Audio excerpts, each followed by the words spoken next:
नमस्कार ईपीएस 95 के पेंशन धारकों, आप सभी का हमारे ईपीएस 95 के पेंशन धारकों का स्वागत करते हैं ईपीएस नेटवर्क चैनल में।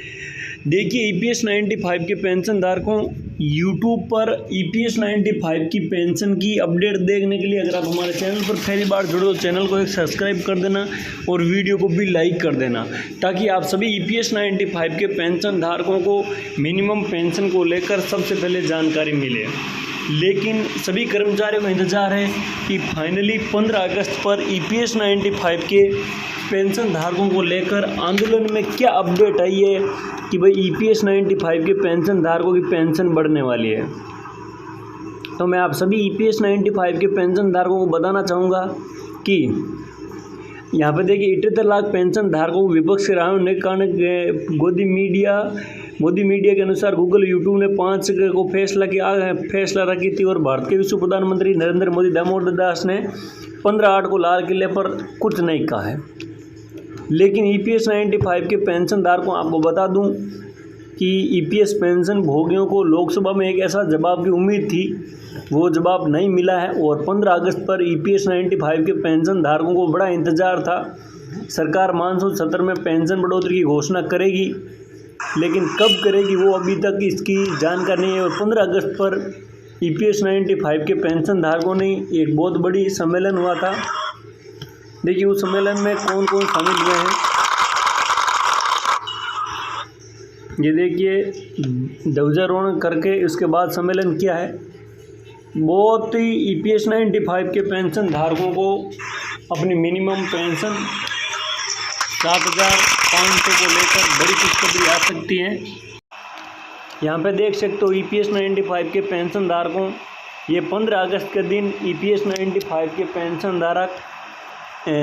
ने अपना झंडारोहण करके यहाँ पर कमांडो अशोक जी राउत साहब जी ने भी ईपीएस 95 की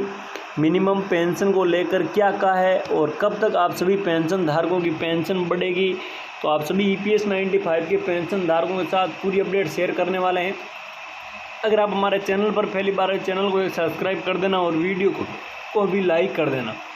ताकि आप सभी ईपीएस 95 के पेंशन धारकों को मिनिमम पेंशन 7,500 को लेकर अगर कोई पेंशन बढ़ोतरी की जानकारी है वो सबसे पहले आपको देखने के लिए मिलेगी। लेकिन ये जानकारी अशोक जी राउत साहब जी के द्वारा जो ओरिजिनल जानकारी आती है वही जानकारी हम आपके साथ शेयर करते हैं। अगर आपको इसी प्रकार की जानकारी देखनी है तो आप हमारे साथ हमेशा की तरह ही जुड़े रहना, ताकि आप सभी कर्मचारियों को मिनिमम पेंशन से जुड़ी हुई, अशोक जी राउत साहब जी से जुड़ी हुई अगर सबसे पहले अपडेट निकल के आए तो उस अपडेट को हम आपके साथ शेयर करते रहेंगे। जो अशोक जी राउत साहब जी ने बताया था कि भाई सरकार minimum pension 7,500 plus DA plus medical सुविधाएँ अगर करती है तो उसको हम आपके साथ सबसे पहले शेयर करेंगे और हमारी पेंशन को लेकर एक उम्मीद जता रहे हैं कि हमारी pension 7,500 plus DA plus medical सुविधाएं होगी। मैं आप सभी पेंशन धारकों को बताना चाहता हूं कि आपका धैर्य बनाए रखने पर भी आप सभी कर्मचारियों को मिनिमम पेंशन से जुड़ी हुई अपडेट मिल सकती है, क्योंकि आज लंबे समय से संघर्ष कर रहे हैं लाखों ईपीएस 95 के पेंशन धारक, जिन्होंने अपनी पेंशन के लिए आज इतने साल दिए हैं ईपीएस 95 के पेंशन धारकों को कि भाई हमारी पेंशन 7,500 होगी। तो मैं आप सभी कर्मचारियों को बताना चाहता हूं कि आपका धैर्य नहीं, अब आपका विश्वास है। आप सभी कर्मचारियों की पेंशन बढ़ने वाली है। और अशोक जी राउत साहब जी ने बताया भी था कि भाई हम दिल्ली जंतर मंतर पे आंदोलन करेंगे। उस आंदोलन के अंदर हमारे लाल किले पर प्रधानमंत्री साहब जी ने एक उम्मीद जताई थी, लेकिन वो उम्मीद पूरी नहीं हुई। ईपीएस 95 के पेंशन धारकों को बड़ी दुख की बात है, क्योंकि आज पेंशन धारकों ने इतना संघर्ष करने के बाद ही पेंशन नहीं बढ़ती है, तो पेंशन आखिर बढ़ेगी कब।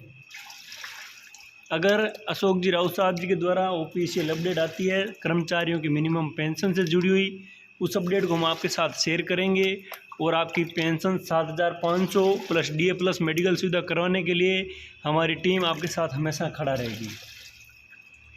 हमें यह है कि उम्मीद है कि भाई कर्मचारियों की पेंशन 7,500 मुफ्त मेडिकल सुविधाएं बहुत जल्दी बड़ी खुशखबरी के साथ देखने के लिए मिल सकती है। क्योंकि लाखों पेंशन धारकों को इंतज़ार है और वो इंतज़ार फाइनली ख़त्म होगा ही होगा और बहुत जल्दी भी होगा। तो EPS 95 के पेंशन धारकों, अगर आपको EPS की मिनिमम पेंशन से जुड़ी हुई जानकारी अच्छी लगी तो जानकारी को एक बार लाइक करना है और चैनल को सब्सक्राइब